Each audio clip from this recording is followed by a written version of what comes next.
Hoy es la 31ª conferencia. Llevamos 31 conferencias con esta noche del libro de Apocalipsis. Vamos en el capítulo 6 y hoy vamos a estudiar el caballo blanco. No el caballo blanco de Napoleón. El caballo blanco que va a representar o que representa al anticristo, cómo va a entrar y cómo va a iniciar la gran tribulación. En los capítulos 4 y 5 de Apocalipsis, hasta este momento, hemos podido estudiar todas las alabanzas y todo el escenario en el cielo, donde el Dios el Padre y su Hijo Jesucristo, los dos son exaltados. Los dos son exaltados como los creadores, los dos son exaltados como Dios. Todas las criaturas del cielo, 24 ancianos, los 4 seres vivientes, los millones de ángeles, adoran al Hijo como Dios y adoran al Padre. Todas las criaturas alaban a Dios en estos dos capítulos porque Dios está a punto de juzgar el mundo.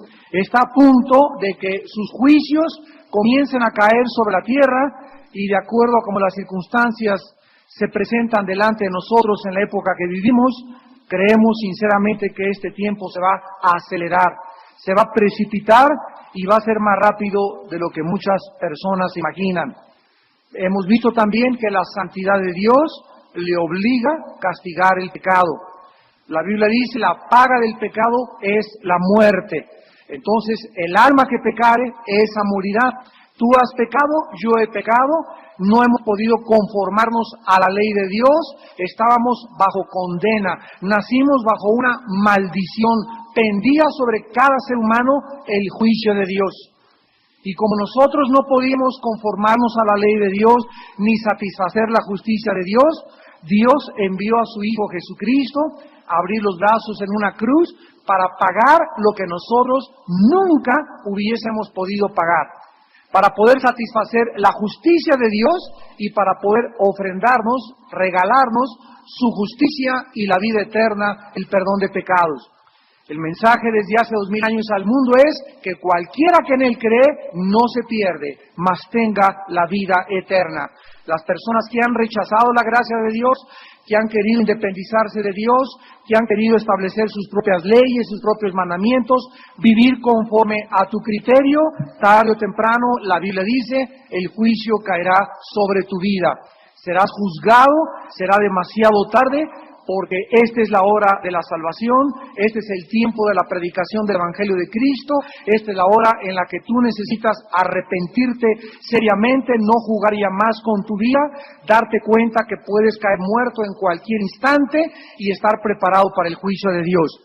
Aquí mismo en la iglesia, hace ocho días, uno de los servidores que teníamos aquí de seguridad se murió.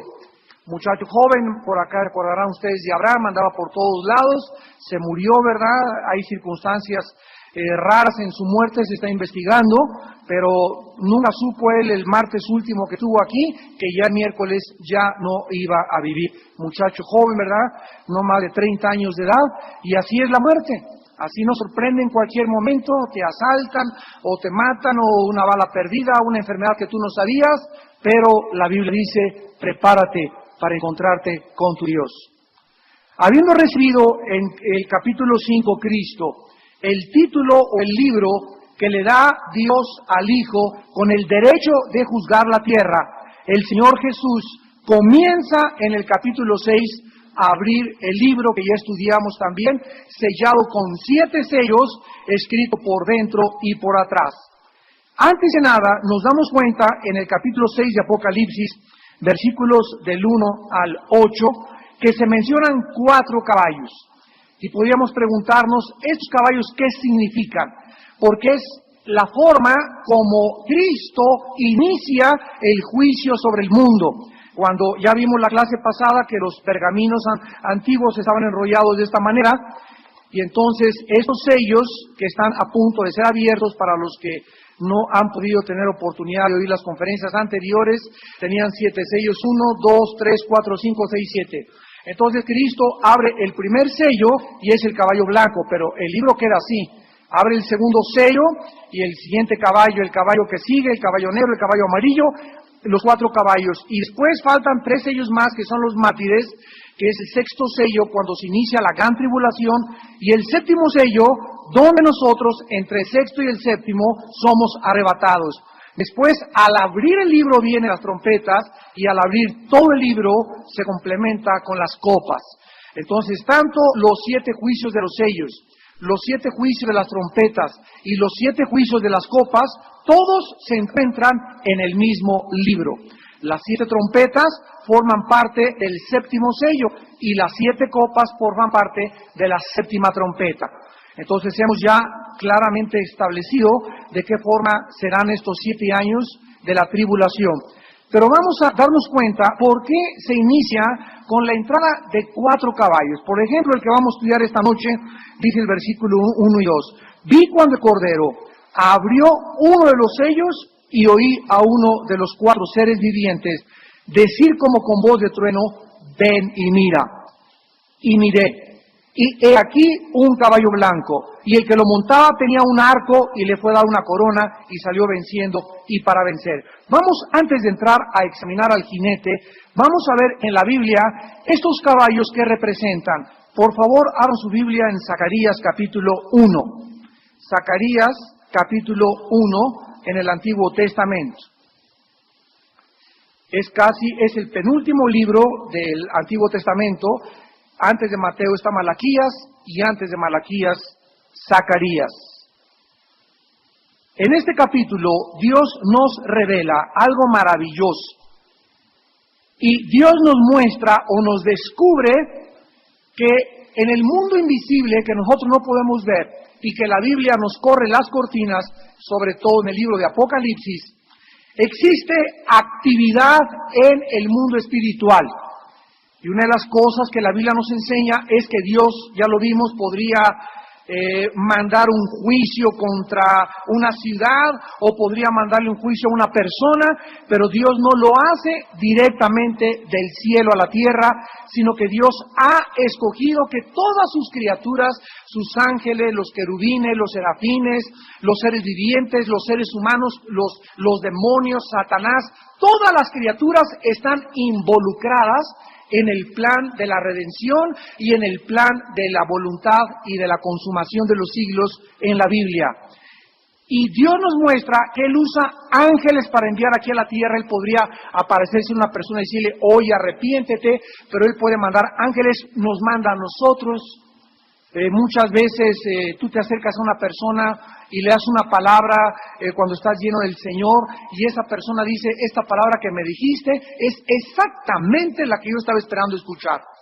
Y muchas veces yo le digo a mi esposa, oye, fíjate que esto y esto de la palabra de Dios, y me dice, ¿sabes qué? Había estado esperando todo el día esto del Señor. Y me doy cuenta que a veces me usa a mí como un instrumento, puede ser una amiga de ella, te puede usar a ti, pero es maravilloso cómo Dios usa nuestras vidas para estarnos exhortando, dando palabra, animándonos principalmente, edificándonos, consolándonos. Entonces Dios usa instrumentos, Dios usa ángeles, Dios usa cientos de cosas en el universo. Y aquí es maravilloso ver de qué forma operan estas criaturas. Dice Zacarías 1, versículos del 7 al 11. A los 24 días del mes 11, que es el mes de Sebat, en el año segundo de Darío, vino palabra de Jehová al profeta Zacarías, hijo de Berequías, hijo de Ido, diciendo, vi de noche, he aquí un varón que cabalgaba sobre un caballo alazán. Recordemos, ¿verdad?, que esto es una visión que Dios le da al profeta Zacarías. Y Zacarías ve esto y dice, el cual estaba entre los mirtos que había en la hondura, y detrás de él había caballos alazanes, overos y blancos. Entonces, el primer cuadro que ve Zacarías es un jinete en un caballo que está montado el jinete, alazán o café, y están como unos arbustos, y detrás de él, para que comiences a visualizar esto, es importante cuando leemos la Biblia visualizarla, imaginárnoslas, para tener un cuadro. Dios quiere que entremos en este mundo y podamos estos retratos pintarlos en nuestra mente. Caballos detrás de este jinete, y dice que eran alazanes, overos y blancos. Entonces dije, ¿qué son estos, Señor mío? Y me dijo el ángel que hablaba conmigo, yo te enseñaré lo que son estos. Y aquel varón que estaba entre los mirtos respondió y dijo, estos son los que Jehová ha enviado a recorrer la tierra. Vemos pues que hay seres espirituales que Dios envía a recorrer la tierra y se personifican montados en caballos, con jinetes. Versículo 11, y ellos hablaron a aquel ángel de Jehová que estaba entre los mirtos y dijeron, hemos recorrido la tierra y toda la tierra está reposada y quieta.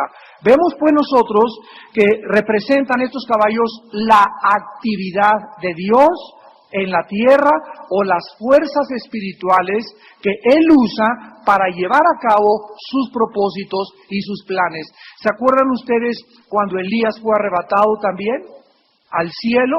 ¿Quién fue el que lo arrebató? Dice Eliseo, vi una carroza con caballos. Y bajaron del mundo espiritual, se hicieron visibles, agarraron a Elías y se lo llevaron. Y para malas noticias de muchos de ustedes, no eran ovnis. Entonces, era una carroza con caballos, no eran seres marcianos ni mucho menos, y se arrebataron a Elías. Cuando Satanás en el capítulo 1 y 2 de Job se presentó delante de Dios, Dios le dijo, ¿de dónde viene Satanás? Y le contestó, de recorrer la tierra y andar por ella. El mundo espiritual no necesitan cohetes, no necesitan esas cosas, pero la Biblia personifica a muchos seres espirituales como jinetes viniendo a traerle cuentas a Dios de las actividades que hay en el planeta. En este caso particular de Zacarías, si ustedes siguen leyendo hasta el versículo 17, Dios se enoja porque este reporte que le traen de que estaban reposadas las naciones, habla de que Jerusalén estaba a punto de ser juzgada. Ahora veamos también el capítulo 6 de Zacarías y veamos otra visión que tuvo el profeta, y dice el capítulo 6 de Zacarías, de nuevo, alcé mis ojos y miré, y he aquí 4 carros, en el original hebreo es carrozas, 4 carretas o carrozas que salían de entre 2 montes, y aquellos montes eran de bronce. En el primer carro había caballos alazanes, en el segundo carro caballos negros, en el tercero caballos blancos, y en el cuarto carro caballos overos, rucios, rodados. Respondí entonces y dije al ángel que hablaba conmigo, Señor mío, ¿qué es esto? Y el ángel me respondió y me dijo, estos son los 4 ruaj en el hebreo, que se tradujo vientos. Son los 4 vientos de los cielos, y aquí es Shamayim, o sea, aquí abarca el primer cielo, el segundo cielo y el tercer cielo. Los 4 espíritus de los 3 cielos que salen después de presentarse delante del Señor a toda la tierra. El carro con los caballos negros salía hacia la tierra del norte, los blancos salieron detrás de ellos, los overos salieron hacia la tierra del sur, y los alazanes salieron y se afanaron por ir a recorrer la tierra, y dijo, recorrer la tierra, y recorrieron la tierra. Luego me llamó y me habló diciendo, mira, los que salieron hacia la tierra del norte, hicieron reposar mi espíritu en la tierra del norte.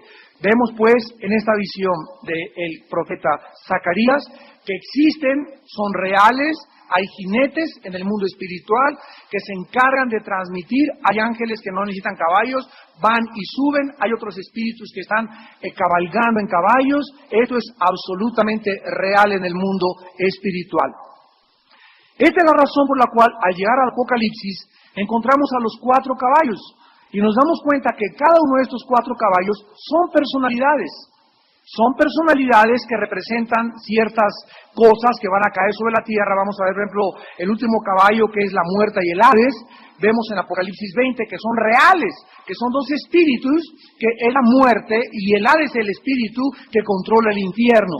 Entonces, todo absolutamente en el universo, de acuerdo a la Biblia, está controlado por fuerzas espirituales del bien o poderes espirituales de la maldad. Ahora, vamos a Ezequiel 14, y veamos que estos 4 jinetes del Apocalipsis son vistos por el profeta Ezequiel. Ezequiel capítulo 14, aproximadamente 700 años antes de la visión de Juan, O sea que estos juicios de los jinetes del Apocalipsis que vamos a estudiar esta noche con el caballo blanco, ya un profeta los había visto anteriormente. Y esto es lo maravilloso de la Biblia, que Juan está en armonía con Ezequiel, Daniel con Zacarías, Zacarías con Jeremías, Jeremías con Moisés en el Pentateuco, y todos los 66 libros de la Biblia hacen una armonía sobrenatural. Estos 66 libros que conforman la Biblia, escritos por más de 40 autores diferentes, nos hablan que la inspiración de la Biblia no pudo haber sido hecha por hombres. Yo una vez les conté que cuando le pregunté a un vendedor de enciclopedias, oiga, ¿me podría usted vender 3 libros de todo lo que usted tiene en su software de libros de literatura, de filosofía, 3 libros escritos por 3 autores, que hayan tenido una diferencia cada autor de 100 años, y que los 3 autores hablen del mismo tema, que la esencia del libro sea la misma, y que los 3 concuerden? Y me dicen, no existe tal cosa en la historia de la literatura. Entonces le dije yo a este vendedor de enciclopedias, abrí mi escritorio, saqué una Biblia y le dije, te presento no 3 libros, te presento 66 libros, escritos en un periodo de 1500 años, por más de 40 autores, y unos eran pastores, otros profetas, otros boyeros, otros pescadores, y casi entre ellos no se conocieron. Sin embargo, los 40 autores y los 66 libros tienen el mismo tema. Es como una tela donde el hilo que corre por todos los libros es exactamente lo mismo. Desde el principio del Génesis hasta el Apocalipsis, por todos los libros de la Biblia corre el velo de la sangre de Cristo, el plan de redención de Dios y la salvación de Dios a través de su Hijo Jesucristo. Toda la Biblia, los 66 libros, detrás de todos ellos se encuentra la persona de Jesús. Dice Apocalipsis, el espíritu de la profecía es Jesús. Porque tú tienes al leer la Biblia que aprender a descubrir a Jesús detrás de todo lo que estás leyendo. Bueno, aquí en Zacarías 14, versículo 12 en adelante, 12, vean ustedes la visión que tuvo Ezequiel. Vino a mí palabra de Jehová diciendo, hijo de hombre, cuando la tierra pecare contra mí rebelándose pérfidamente, y extendiere yo mi mano sobre ella, y le quebrantare el sustento del pan, y enviare en ella hambre, y cortare de ella hombres y bestias, si estuviesen en medio de ella estos 3 varones, Noé, Daniel y Job, ellos por su justicia librarían únicamente sus propias vidas, dice Jehová el Señor. Y si hiciere pasar bestias feroces por la tierra, y la asolaren y quedare desolada, de modo que no haya quien pase a causa de las fieras, y estos 3 varones estuviesen en medio de ella, vivo yo, dice Jehová el Señor, ni a sus hijos ni a sus hijas librarían, ellos solos serían librados, y la tierra quedaría desolada.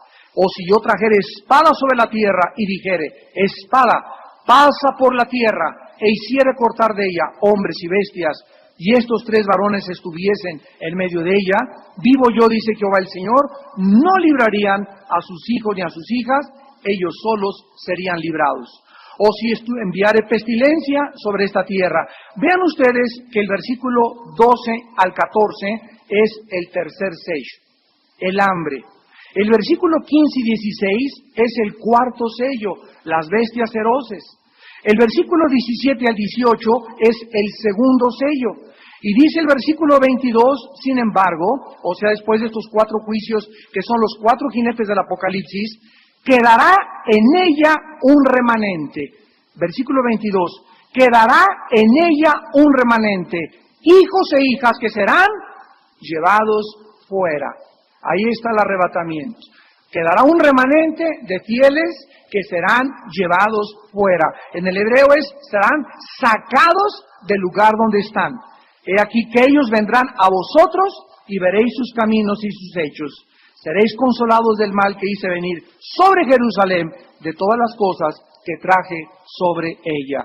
Vemos pues aquí en Ezequiel claramente una anticipación de lo que vendría en los 4 jinetes del Apocalipsis con estos 4 juicios. 2 cosas resaltan de Ezequiel. Número 1, dice el versículo 12 que es hambre la que Dios va a enviar. Dios envía plagas de hambres, Dios envía guerras, Dios envía pestilencias, Dios envía muchas veces terremotos, Dios envía muchas cosas para juzgar a los seres humanos.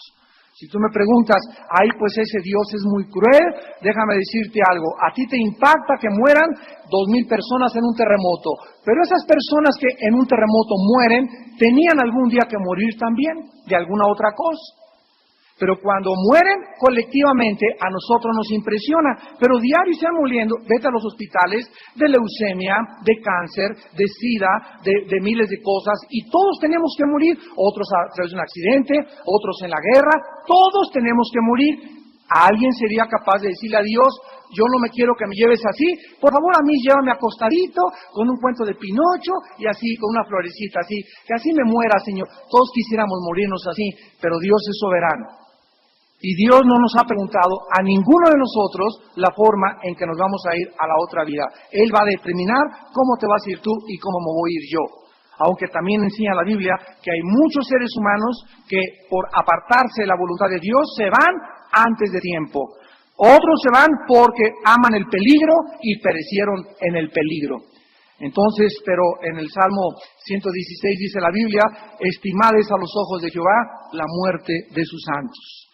A Esteban, un muchacho en el libro de los Hechos, jovencísimo, menos de 20 años de edad, cualquiera le hubiera pronosticado, Esteban va a ser un grande predicador, tiene un futuro brillantísimo, y cualquiera hubiera dicho, no es que este muchacho es algo tremendo, que es sabiduría para predicar. Y sin embargo Dios dijo, Esteban, nos vamos a casa, y permitió que lo mataran a pedradas. ¿Por qué? Porque Dios es soberano y Dios puede llevarnos de 5, de 10 años, de 15 años, de 30 años. Él escoge el momento y el tiempo de nuestra muerte. Solamente nos advierte Dios, está establecido que algún día tú mueras y yo también. Y después de tu muerte y de mi muerte, no hay segundas oportunidades. Se acabó por toda la eternidad las cosas que tú pudiste decidir aquí en esta vida. Porque después de la muerte sigue el juicio.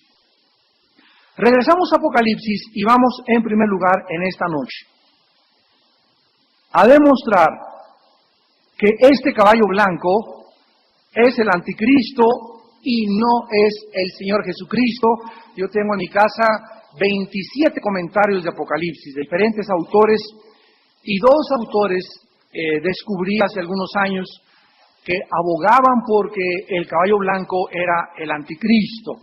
De los 27 comentarios que tengo comentarios de 1853, es el más antiguo que tengo, de Apocalipsis, de hermanos que vivieron. Tengo otro de los puritanos también, y nadie más que estos 2 autores del siglo XX abogan porque es Cristo el caballo blanco. Vamos a demostrar que no es así, porque la identificación del personaje que cabalga en este caballo blanco ha sido confundida.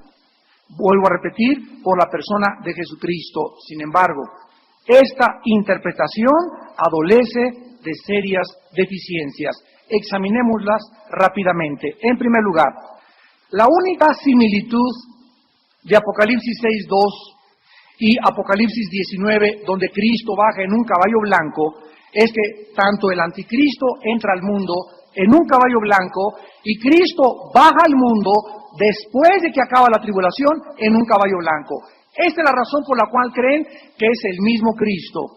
Sería muy extraño, en primer lugar, que el Cordero que está rompiendo los sellos fuera él el mismo jinete revelado en la apertura de dicho sello. Porque él está abriendo los sellos y en el sello, en el libro, está apareciendo el caballo blanco y el personaje. No podría ser Cristo el que abre los sellos y al mismo tiempo ser el personaje del caballo blanco. En segundo lugar, observemos que el jinete del caballo blanco, Apocalipsis 6:2, obedece una orden. Miré un caballo blanco y el que lo montaba tenía un arco y le fue dada una corona y salió venciendo y para vencer. Noten ustedes, le fue dada, o sea, hay una fuerza detrás de los mismos juicios que son otorgados por el Padre del cielo. Este jinete está obedeciendo la orden ¿de quién? De uno de los 4 seres vivientes. Y sería improcedente que el Cristo glorificado y soberano sobre toda la creación recibiese órdenes de una de sus criaturas. En este caso, uno de los 4 seres vivientes. En tercer lugar, el personaje del capítulo 6 de Apocalipsis, versículo 2, tiene una corona. Y esta palabra corona, a que le interesa en el griego, es la palabra estéfano. Estéfano, que significa la corona de victoria, mientras que Cristo en el capítulo 19 aparece con muchas diademas y muchas coronas propias de su dignidad como Rey de Reyes y Señor de Señores. En cuarto lugar, aquí en Apocalipsis 6:2, nos damos cuenta que este no es el tiempo en que el Mesías victorioso cabalgue al frente de sus huestes, porque según Mateo 24:30, veamos Mateo 24:30, la señal final de la aparición de Cristo en su caballo blanco es al acabar la gran tribulación. Y el caballo blanco del Apocalipsis es al iniciar la gran tribulación. Dice a Mateo 24:30, entonces aparecerá la señal del Hijo del Hombre en el cielo. Y entonces lamentarán todas las tribus de la tierra y verán al Hijo del Hombre viniendo sobre las nubes del cielo con gran poder y gloria. Vemos pues que hasta Mateo 24, la señal de la venida de Cristo es el último acontecimiento de toda la serie de sucesos que ponen fin a lo que se conoce como la ira de Dios. La postura pues más correcta, bíblica y teológica y escatológicamente, es la que identifica al caballo blanco con un falso Cristo o con un pseudo Mesías. Los sellos del Apocalipsis 6, ya lo vimos la clase pasada, concuerdan con Mateo 24, todos absolutamente, y todos inician la semana 70 de Daniel 9, 24 al 27, y todos absolutamente son lo que Cristo dijo, el principio de los dolores. La primera señal en Mateo 24:5, ¿se acuerdan cuál es? Los falsos cristos. Y el jinete del segundo sello parece con un perfecto disfraz y confunde a muchos, haciéndoles creer que es el Cristo verdadero. Ahora vamos a continuar examinando con más detenimiento a este personaje del caballo blanco. Noten en Apocalipsis 6:2 que venía montado y tenía un arco. El hecho de que se mencione un arco sin flechas nos habla que el anticristo, cuando entre y haga su aparición en el escenario del mundo, entrará al mundo como un pacificador. ¿Qué cosa más, ahora sí que no es coincidencia, que en el Medio Oriente sigan tratando de buscar, solventar, pacificar la situación entre los judíos y entre los palestinos? Los dos echan la culpa, los dos siguen peleando, hacen tratados, ya no, digo el presidente Bush, no queremos tratar con Arafat, mandaron a Muhammad, otro representante palestino, con Sharon, y hicieron otro pacto. En cuanto hacen este pacto para que salgan de los asentamientos los judíos, el grupo Hamas terrorista, el grupo Hezbollah, dicen no, aunque ellos hagan lo que hagan, vamos a seguir nuestra guerra contra el exterminio del Estado de Israel. O sea, ante los ojos de cualquier experto analista internacional en el Medio Oriente, no hay salida para poder traer la paz al Medio Oriente. Mientras en el Medio Oriente no haya paz, es imposible que Europa pueda crecer, pueda desarrollarse, porque Europa necesita, perfilándose como lo vimos ya bíblicamente, en la última potencia que vendrá antes de que Cristo haga su aparición, Europa tiene que surgir y perfilarse y tener una supremacía con la imprescindible necesidad de que el petróleo fluya libremente del Medio Oriente hacia Europa. Mientras en el Medio Oriente no haya paz, Europa no tiene garantizado el petróleo y por eso le impedirá a Europa conquistar el mundo y perfilarse como el grupo de naciones de las cuales va a salir el anticristo. Lo vamos a ver cuando lleguemos a Apocalipsis 13, pero es importantísimo la paz. Entonces, ahorita vemos que no hay paz. ¿Quién va a traer esta paz al Medio Oriente? Lo vamos a ver claramente, que va a entrar el anticristo como un pacificador.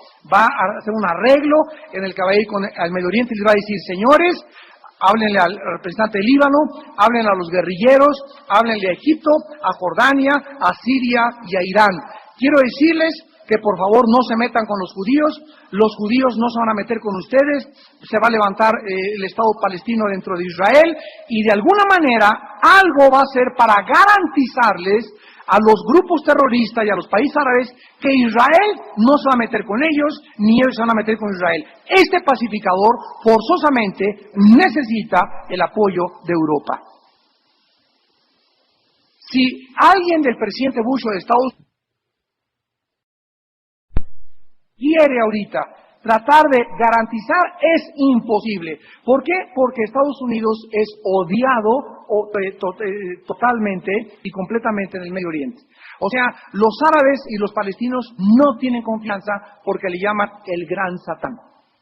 Entonces tiene que traer otra persona que no venga de los Estados Unidos. Ya lo hemos estudiado los domingos. Estados Unidos va a sucumbir, va a ser derrotado, va a caer y va a pasar a un segundo o tercer plano internacional. Europa va a salir como la primer potencia, de Europa va a salir el anticristo y Estados Unidos ya no podrá apoyar a los judíos mientras Europa apoye a los judíos. Porque si Europa tiene la necesidad de apoyar a los judíos, es porque Estados Unidos perdió su apoyo al Estado de Israel. Y actualmente solo Estados Unidos apoya a Israel. Entonces la Biblia es muy clara que el anticristo va a entrar al mundo con un arco sin flechas, como un pacificador. Antes, la Biblia nos dice, de que se inicien los grandes terrores de la tribulación, habrá un período de paz, una paz engañosa. El deseo desesperado actualmente del mundo, ya lo vimos en la guerra última de Irak en abril de este año, es paz. Y por todos lados, jamás habían habido tantas manifestaciones, queremos paz, paz, paz, paz, paz. Y precisamente esta hambre del mundo por querer una paz, y una paz motivada por falsos deseos egoístas de los seres humanos, porque, por favor, que ya no se peleen, cuando ellos mismos están peleando con la esposa, con los hijos, rompan los vidrios, protestan en la embajada y avientan bombas a la embajada, rompen en las manifestaciones. O sea, es una contradicción el ser humano. Los que piden paz acaban hasta con el monumento de la independencia aquí en México. Entonces nos damos cuenta que el anticristo va a usar precisamente este anhelo de paz como una carnada satánica que morderá el mundo para que caiga el mundo en la trampa del diablo. Veamos esta verdad en varios pasajes. Primera de Tesalonicenses, capítulo 5. Primera de Tesalonicenses, capítulo 5. Y dice la Biblia: acerca de los tiempos y de las ocasiones no tenéis necesidad, hermanos, de que yo les escriba. Porque vosotros sabéis perfectamente que el día del Señor vendrá así como ladrón en la noche. Escucha, que cuando digan paz, se nos da una señal clarísima de cómo se va a iniciar esto. O sea, primero dirán paz, primero habrá un tratado de paz. ¿Quién es esta persona que le va a ofrecer la paz al mundo? El jinete sin las flechas de Apocalipsis, capítulo 6, versículo 2, el caballo blanco con el anticristo. Todo está en perfecta armonía. Cuando digan paz y seguridad, vendrá sobre ellos destrucción repentina, como los dolores a la mujer encinta, y no escaparán. Ahora, nos damos cuenta aquí, ¿verdad?, que el anticristo, de acuerdo a Daniel 9:27, vamos a Daniel 9:27, va a firmar un convenio de paz. Y tanto Juan, como Pablo en Tesalonicenses, como Daniel, los tres de tres perspectivas diferentes, nos hablan del mismo suceso y del mismo evento. En Daniel 9:27 dice la Biblia, y por otra semana confirmará el pacto con muchos. Ya todos ustedes saben, no es necesario que les explique que estas semanas son los 7 años que quedan de las 70 semanas de Daniel, que lo explicamos en las clases pasadas.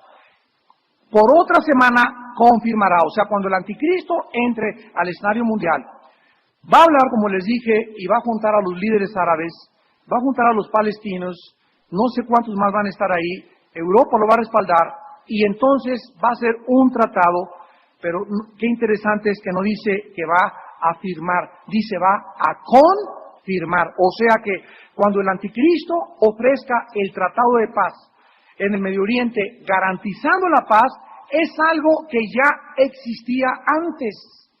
Él solo lo confirma. Él no propone el pacto. ¿Y cuándo se inició este tratado? Pues cuando firmó Yitzhak Rabin, Yasser Arafat en la Casa Blanca con el presidente Clinton, 1993. Firmaron el primer tratado y ahí comenzó, después de que en Oslo, Noruega, hicieron los primeros acuerdos. Ellos trataron de garantizar un tratado que ha sido violado y pisoteado hasta el siglo XXI en que nos encontramos. Entonces el anticristo va a venir a confirmar todo esto, y dice la Biblia, con muchos. Y claro, dice, a la mitad de la semana hará cesar el sacrificio. Entonces fíjense cómo va a suceder. El anticristo llega al Medio Oriente. Damas y caballeros, en la junta que van a tener, no sé si va a tener las Naciones Unidas, o en la OTAN, o en el Medio Oriente, pero va a haber una reunión entre árabes y judíos. Va a garantizarles el pacto, y la Biblia dice, a los judíos les va a ofrecer el anticristo que puedan reanudar sus sacrificios. Porque si a la mitad de la semana, o sea, a los 3 años y medio, va a violar el pacto, significa que por 3 años y medio los judíos regresarán al antiguo sistema de sacrificios del orden levítico.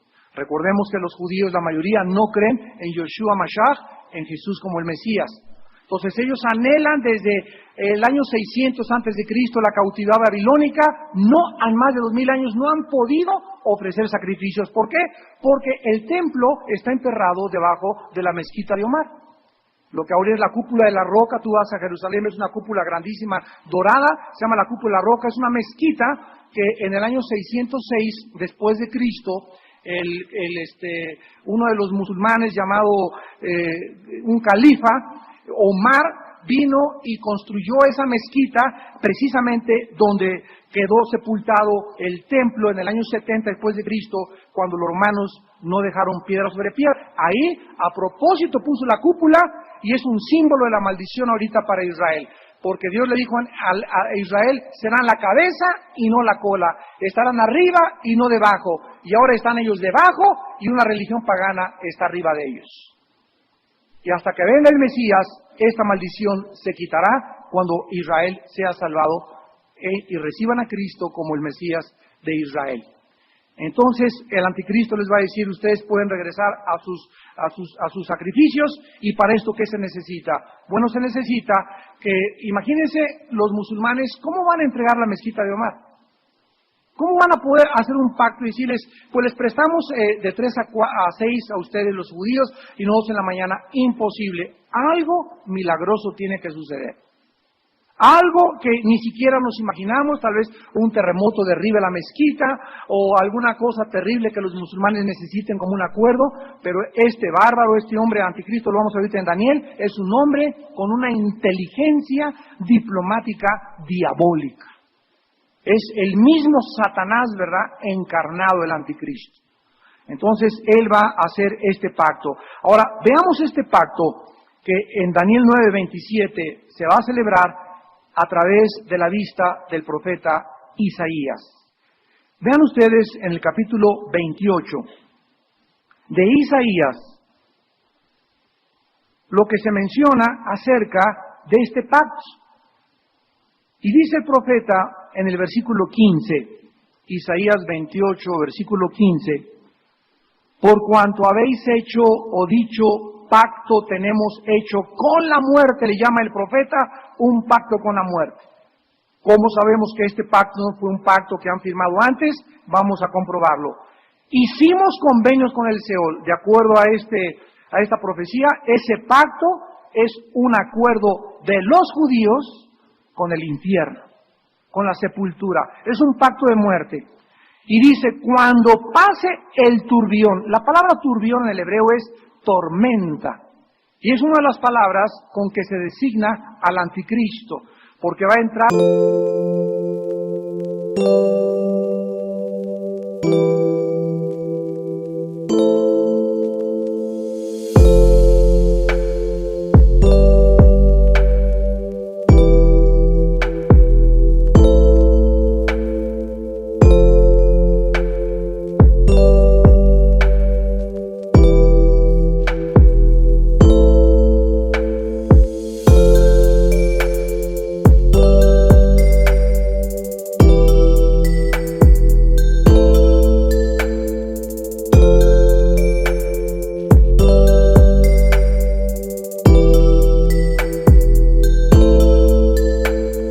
como la abominación desoladora, va a desolar, como una tormenta entra, acaba y desbasta todo.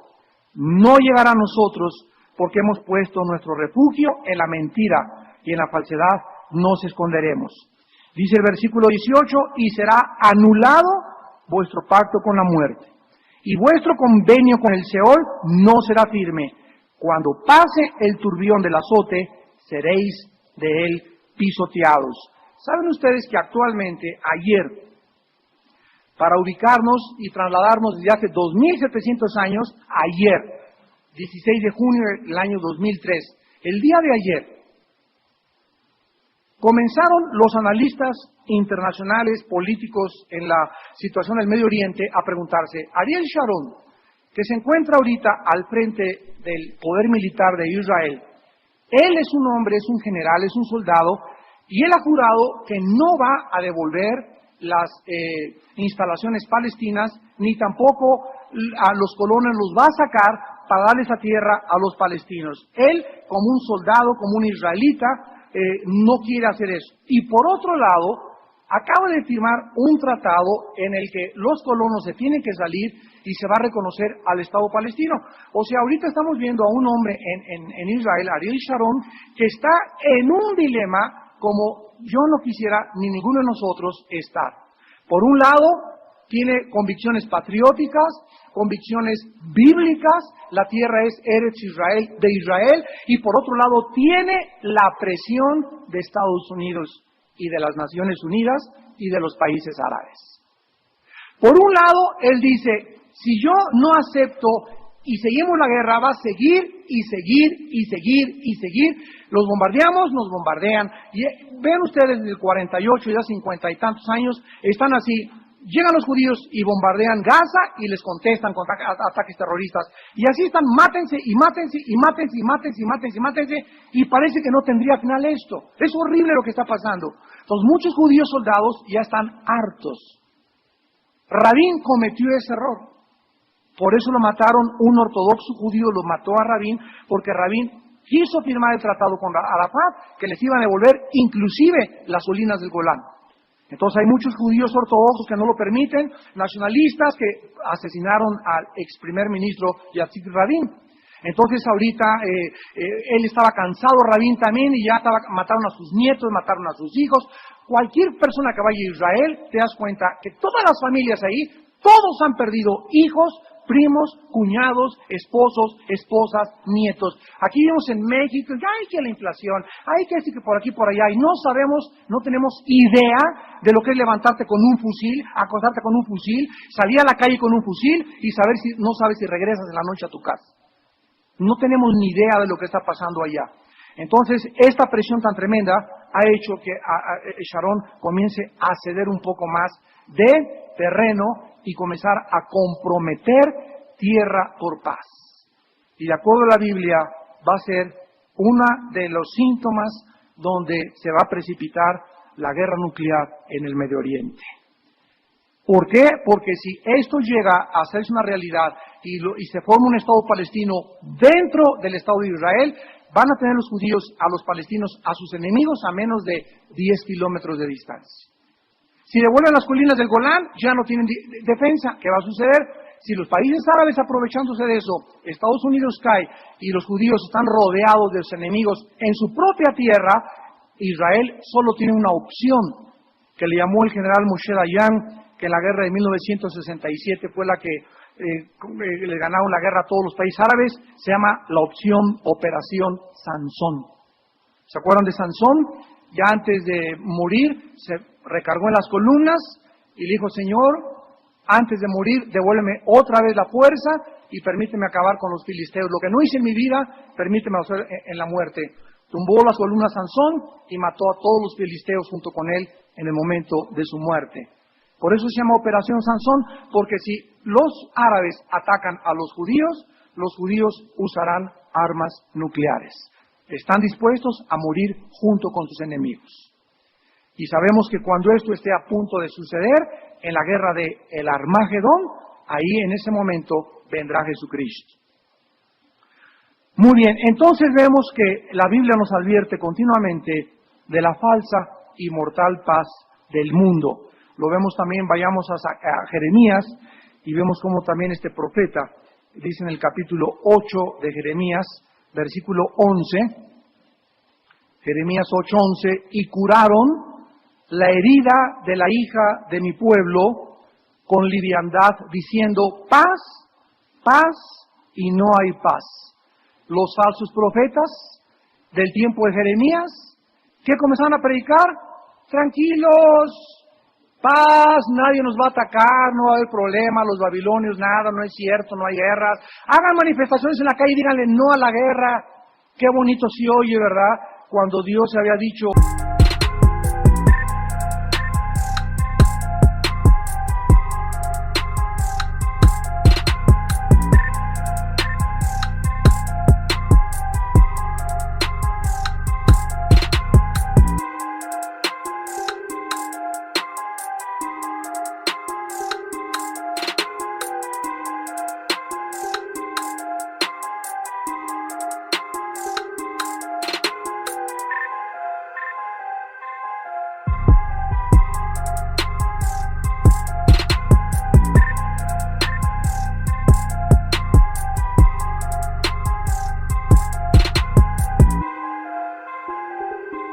No hay paz para los impíos, dice el Señor. Y lo aclara en el capítulo 14 de Jeremías, capítulo 14, versículos 13 y 14. Dice Jeremías 14, versículos 13 y 14, y yo dije: Señor Jehová, he aquí que los profetas les dicen, está hablando de los falsos profetas, no veréis espada, o sea, no va a haber guerra, ni habrá hambre entre vosotros, sino que en ese lugar os daré paz verdadera. Me dijo entonces Jehová: falsamente profetizan los profetas, en mi nombre no los envié, ni les mandé, ni les hablé. Visión mentirosa, adivinación, vanidad y engaño de su corazón os profetizan. Es horrible traer un mensaje del Señor y decir va a haber guerra. Porque todo el mundo comenzamos a sentir los jitomatazos y ¡ay, qué agresivo! Y esto y el otro. Es dificilísimo predicar e ir en contra de la corriente del mundo. Es dificilísimo, decía Jeremías, me arde, me duelen las entrañas de los mensajes que recibimos de Dios, pero tenemos que ser fieles al mensaje de su palabra. Porque el día que quisiéramos, dice Pablo en Filipenses 1, agradar a los hombres, no seríamos siervos de Cristo. Y la Biblia nos dice claramente que no va a haber paz. Escúchalo, no va a haber paz hasta que Cristo regrese. Habrá guerras y rumores de guerras y las cosas van a poner peor. La iglesia no va a surgir en un nuevo avivamiento, ni la iglesia va a establecer el reino aquí en la tierra. La Biblia dice que los hombres irán de mal en peor, que espíritus vendrán engañando a las personas, que vendrá la apostasía. Antes de que el anticristo venga, se profetiza, según Tesalonicenses 2, la apostasía, que es el apartamiento de la verdad de la iglesia. Y lo comprueban las cartas que estudiamos en Apocalipsis a las 7 iglesias, donde las últimas palabras de Cristo a las 7 iglesias de Apocalipsis, capítulo 2 y capítulo 3, 5 iglesias son llamadas a arrepentirse. Así que la mayor parte de los que me están escuchando serán arrastrados por la corriente de este mundo. La mayor parte de ustedes, de acuerdo a la Biblia, serán arrastrados en la inmoralidad. La mayor parte de ustedes van a ser arrastrados en herejías destructoras. Segunda de Pedro, capítulo 2.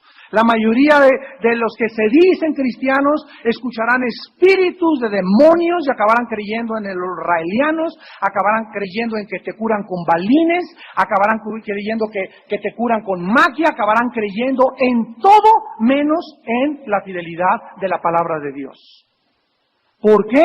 Porque no quisieron obedecer a la verdad, se complacieron en la mentira. Dice en 2 Tesalonicenses 2, Dios enviará un poder engañoso para que crean en la mentira. Y sean condenados todos aquellos que nunca quisieron estudiar la Biblia, nunca quisieron ser puros sexualmente, nunca quisieron establecer una autodisciplina en sus vidas, nunca quisieron ellos luchar por sus ideales, nunca o pocos quisieron morir por las cosas que ellos creían, hubo poca integridad, ahorita hay ambición por el dinero, ambición por las mujeres, ambición por el orgullo, competencia, levantar mi imperio, hacer esto, hacer aquello, hacer dinero, hacer negocios, cobrar en los eventos, y todas estas cosas nos hablan de síntomas de que la iglesia está apostatando y se está apartando totalmente del camino de la palabra de Dios, profetizado claramente en la Biblia. Y finalmente vemos, rápidamente para terminar, en Daniel 8, estas actitudes del anticristo y el poder con el cual Daniel menciona las cosas que el anticristo va a realizar. En Daniel capítulo 8, versículo 12, está hablando del anticristo del versículo 9 al versículo 12. Daniel 8, del 9 al 12, está hablando o mencionando al anticristo, y en el versículo 12 dice, y a causa de la prevaricación, esta palabra en el hebreo que se usó fue peshá, que significa rebelión. Y es interesante que en 2 de Tesalonicenses 2 diga, cuando se manifiesta aquel inicuo, que es un adjetivo calificativo para el anticristo, esa palabra inicuo es anomos, que significa sin ley, que es otro sinónimo de rebelde. Una persona que no tiene leyes y que no respeta las leyes, ¿cómo se le llama? Rebelde. Pues la misma palabra en el hebreo dice, y a causa de la rebelión, o sea, vemos cómo el mundo se precipita, ustedes lo saben, más y más a la rebelión. Ya la gente no respeta al gobierno, no respeta al presidente, le falta el respeto a la esposa de nuestro presidente, le agreden los edificios, la policía no hace nada, la autoridad no hace nada. Vemos los estudiantes, los maestros encargados de educar a nuestros niños son los peores vándalos que existen. Es increíble la rebelión contra todo lo que es autoridad. Y aquí dice la Biblia que a causa de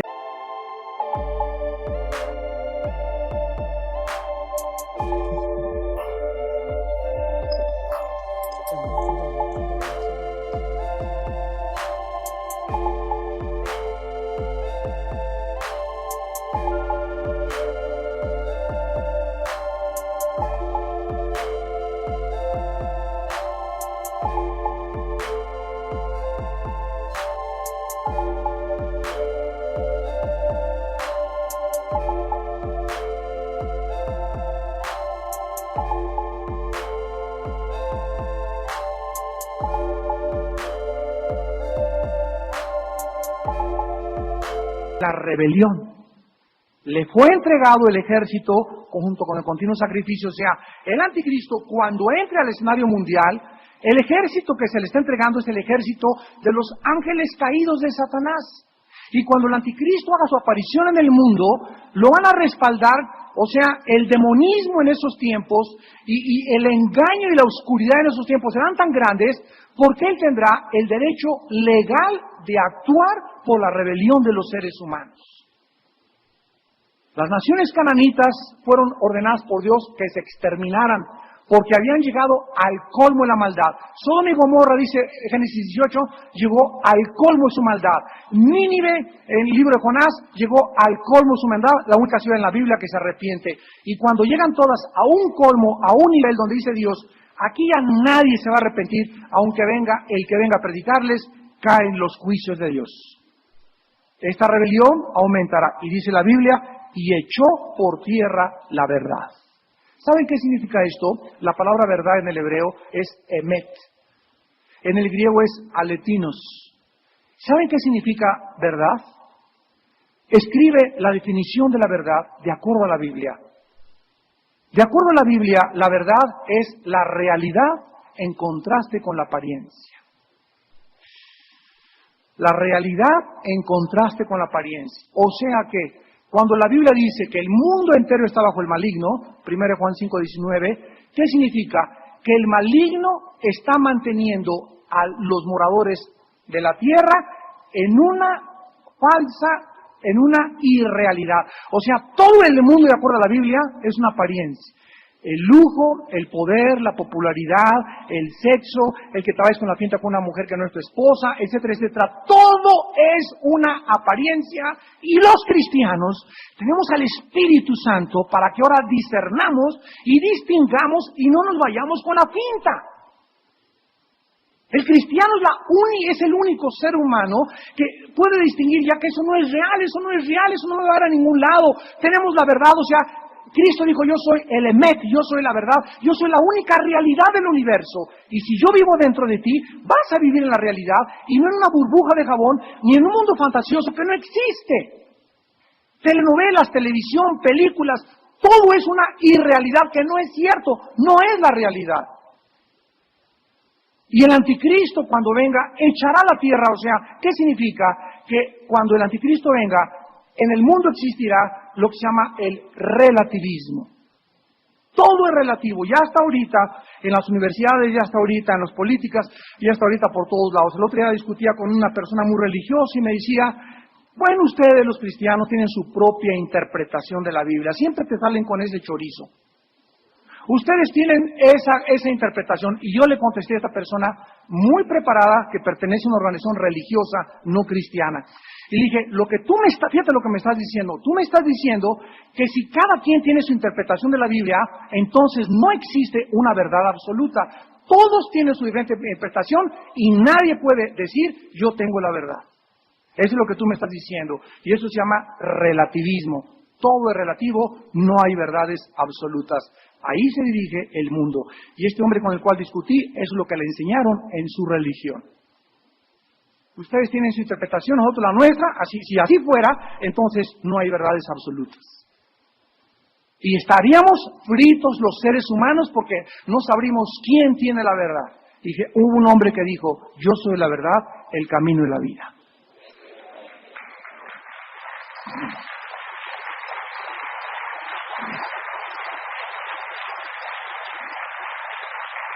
Y finalmente, miren, dice Daniel 8:25, con su sagacidad, está hablando del anticristo, con su sagacidad, aquí la palabra sekel en el hebreo significa inteligencia para resolver crisis. Entonces el anticristo tendrá una inteligencia tremenda para resolver el problema del hambre en el mundo, el problema de la paz del Medio Oriente, el problema de la economía. Bueno, va a entrar a dar las soluciones que el mundo necesita, por eso le dirá el mundo, ese es el Mesías, Él es nuestro Salvador, Él es el político que hemos estado esperando por los últimos tantos años. Con su sagacidad hará prosperar el engaño en su mano. Él es el que ha puesto de moda en México la frase, el que no tranza no avanza. Y cada vez hay más tranzas y más gente engañosa y más gente falsa y más gente que te apuñala por detrás y más gente que te desvía por otras cosas y más gente que está buscando solamente dinero, no importando el precio, inclusive llegar al asesinato. Tendrá la culminación en el anticristo. Dice, en su corazón se engrandecerá y sin aviso destruirá a muchos. Y se levantará contra el príncipe de los príncipes, pero será quebrantado, aunque no por mano humana. Apocalipsis 19 dice que cuando venga Cristo, Él destruirá al anticristo, al falso profeta, y serán arrojados al lago de fuego. Oremos.